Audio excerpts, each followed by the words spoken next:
From the streets of Naija to the heart of the nation. Now here we dey break the gist. News where everybody understand. My people, wetin dey happen for Nigeria today go make your hair stand. Security tension, oil market update, Naira movement and sports gist, Nigeria news today choke. You dey watch Pidgin Vibez night news recap where we dey break Nigeria gist sharp. Reports say jihadist attacks for northeast Nigeria don kill several soldiers during recent clashes. Militants also reportedly abduct hundreds of civilians during the same security crisis.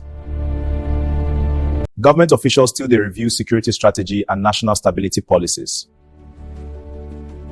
Nigeria government say foreign investors fit see Nigeria as key energy partner as global oil market dey shake.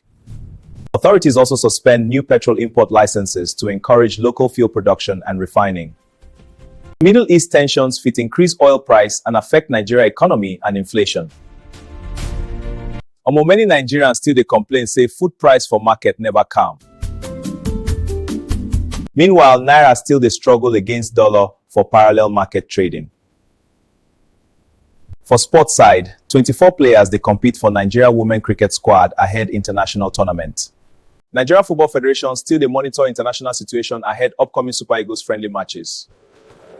Nigerian striker Victor Osimhen also shined for Europe as him helped Galatasaray secure victory in Champions League match. The Super Eagles star even set new Champions League record for Nigerian goal contributions this season. For Nigerian football history, tribute still dey pour for former Super Eagles coach Festus Onigbinde, who passed away at age 88. Experts also warn say policy issues fit slow Nigeria digital economic growth.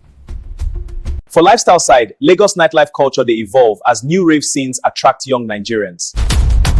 For gospel world, many Nigerians still dey gather for worship and prayers as country dey face challenges.